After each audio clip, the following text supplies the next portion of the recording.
Welcome back to Good Morning Boss. Mga boss, tuwing Martes ay kinikilala natin ang mga tunay na buhay at tunay na kwento ng mga tunay na tao.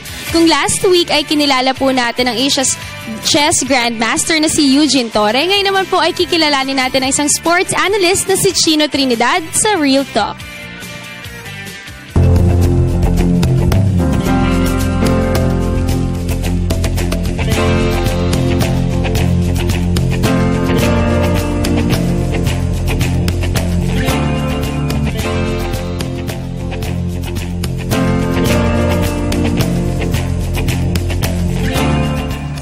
Ito, taga rito, isang taga-maliit na baryo sa Mandaluyong, ang tawag nila Vergara. Yun lang ako. Dito ako pinanganak, dito na ako nagkatahig, dito na ako nagkapamilya. Yun ang neighborhood ko. Ito yung kinalakihan ko, ito yung lugar. Wala naman na bago eh. Kung sino ako nung pinanganak ako, hanggang mag-edad ako ng ganito na, halos magsi-50 na ako. Yun pa rin naman ako eh. Ganun kasi sa amin eh, lumaki kami sa kalye. Yun ang isang bagay na maipagmamalaki ko. Alam mo yun, yung lumaki ka sa kanto, natuto kang makisalamuha sa mga tao na dapat hindi natin sila tinatawag na mga ordinaryong mga Pilipino. Naiinis ako pag narinig ko yung mga ordinaryong Pilipino. Walang such thing as an ordinary na Pilipino. Lahat tayo ginawa ng Diyos ng pantay-pantay. Walang nakalalamang malaking bagay na dito ako pinanganak, dito ako nagkamuang, dito ko na rin hinubog yung pamilya ko. Iba yung naka-touch base ka, nasa reality ka.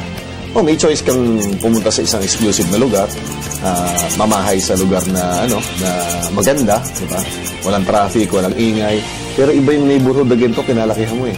Malungkot yung nasa condominium ka, high-rise. Oo, may gwardiya at lahat. Pero wala kang makita, pader lang makikita mo dito. Lumabas ka, kilala ka ng kahit na sino.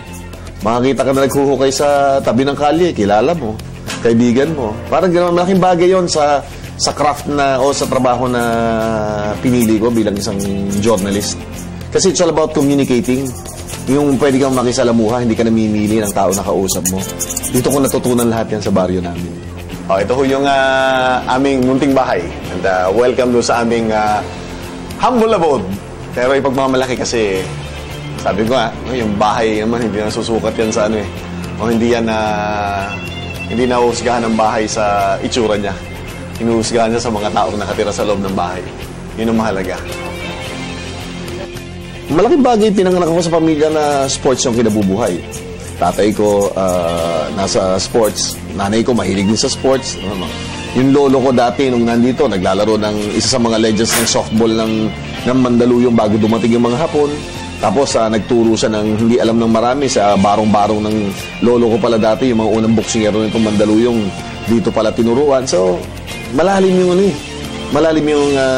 pinag-uugatan ng sports sa dugo ko. PTV4, ang laki ng utang na loob ko dito. Hindi dahil sa PTV4 na naging NBN, yung National Network, o Channel 4, hindi mo ako magkakarir eh. Ano yung pinakamasarap sa Channel 4? Wala akong lugar na mapupuntahan at wala kang lugar na ibang mapupuntahan din. Nakahayaan ka lang mag-develop ng personality mo. May mga set rules pero tuturuan ka niyang maging on your own. Mga tao na nananatili doon. Nananatili silang hindi mo makaibigan, parang pamilya. Yung kahit hindi kayo nagkikita ng matagal, pag nakita kayo ulit, parang kahapon lang, magkakasama kayo. Yun ang beauty ng network na ito. Nakita mo yung hirap ng trabaho nila, magtitibag sila ng semento na pagkalalim-lalim, buong araw nasa initan ka. Tapos ang trabaho mo, maghuhukay ka para maglatag ng cable network. Lapitan mo sila, bigyan mo sila ng importansya. Ang laking bagay na nun. Again, dito ko natutunan to sa pamilya ko at saka sa neighborhood na ito. Itong maliit na baryo sa tabi ng Ilog Pasig na ito. Masarap mamuhay sa isang community ganito. Pag titignan mo sa labas, sabihin, ba't ganyan ang tinitiran mo? At bakit hindi ako titira dito? Dito ako pinanganak. Bakit daw para mga barong-barong lang? Bakit? Sa barong-barong ba walang nakatirang mga tao? Sa mga pinagtagpi-tagpi na lugar na mga kinakalawang yero, mga kahoy na sinauna pa, pag nandyan sila, hindi na ba sila tao? Ang mahalaga hindi naman yung bahay, ang mahalaga yung mga nakatira sa loob. Marami kasi sa atin nakakatikim ng konting success. Nakakalimutan kung saan sila nagmula. Ako po si Chino Trinidad, isang Pilipino, isang tunay na Pilipino, isang tunay na tao. At ito, ang aking tunay na kwento.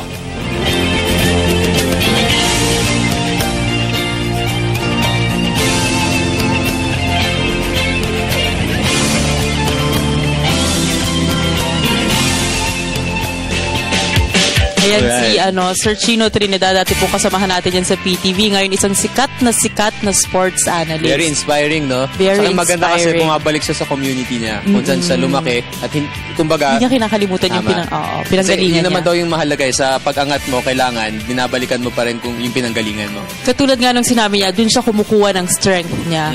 Oo, at pinapasalamatan niya nga kung saan man siya galing. Marami siyang natutunan from there. Alright, so yan ang Real Talk. At napakaganda niyang episode na yan. Weekly na bibigyan tayo ng mga inspiration from different people. Okay,